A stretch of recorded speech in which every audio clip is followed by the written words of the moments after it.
ನಮಸ್ತೆ ರೈತ ಬಾಂಧವರೇ, ನೀವು ಈ ವಿಡಿಯೋದಲ್ಲಿ ರೈತರೇ ನೀವು ಈ ವಿಡಿಯೋನು ಪೂರ್ತಿಯಾಗಿ ನೋಡಬೇಕು.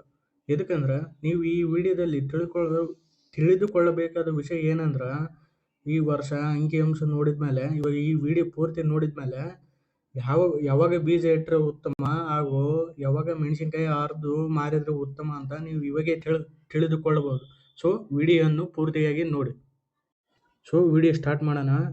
ಈ ವರ್ಷದ ಒಟ್ಟು ಸ್ಟಾಕ್ಸು ಎಷ್ಟು ಚೀಲಗಳು ಟಾರ್ಗೆಟ್ ಇಟ್ಟಾರಪ್ಪ ಅಂಗಡಿಯವ್ರು ಅಂದ್ರೆ ನನಗೆ ವಾಟ್ಸಪ್ನಲ್ಲಿ ಹಾಕಿದ್ದಾರೆ ಇಂಗ್ಲೀಷ್ನಾಗ.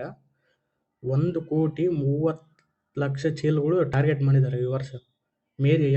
ಮೇ ತಿಂಗಳೊಳಗೆ ಸ್ಟಾಕ್ಸು ಲಭ್ಯ ಇರುವುದನ್ನು ನಿರೀಕ್ಷೆ. ಆಮೇಲೆ 1 ಕೋಟಿ ಸೆನೆಕ್ ಬಂದವ ಚೀಲಗಳು. ಮೇ ತಿಂಗಳ ನಂತರ ಬಾರ್ಲಿ ಪ್ರದೇಶದ ಹೊಸ ಬೆಳೆ ಸುದ್ದಿ ಪ್ರಾರಂಭ ಆಗುವ ಸಾಧ್ಯತೆ ಇದೆ ಅಂತ ಅಂಗಡಿಯವ್ರು ಹೇಳ್ಯಾರ.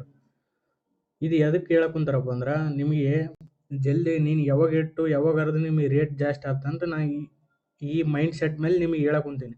ಮುಂದಿನ ವರ್ಷ ಕೆಂಪು ಮೆಣಸಿನ್ಕಾಯಿ ಬೆಳೆದ ಈ ವರ್ಷ ಹೋಲಿಕೆ ಮಾಡಿದ್ರೆ 4 ಪಟ್ಟು ಹೆಚ್ಚಾಗುವ ಸಾಧ್ಯತೆ ಇದೆ. ಇವಾಗ 1,30,00,000 ಅಂದ್ರೆ 5,20,00,000 ಚೀಲಗಳು ಬರುವಂತ ಮುಂದಾಗ. ಅದಕ್ಕೆ ನೀವು ಏನು ಮಾಡಬೇಕಪ್ಪ ಅಂದ್ರೆ, ನೀವು ಜಲ್ದಿ ಯಾವಾಗ ಬೀಜ ಇಟ್ಟು ಯಾವಾಗ ಜಲ್ದಿ ಹರ್ಕೊಂಡು ಟಾಪ್ ರೇಟಿಗೆ ಮಾರಿದ್ರೆ ನಿಮ್ಗೆ ಉತ್ತಮ.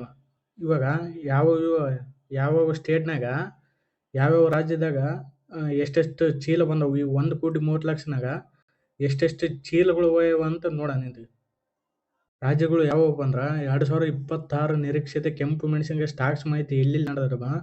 ಆಂಧ್ರ ಪ್ರದೇಶದಾಗ 65,00,000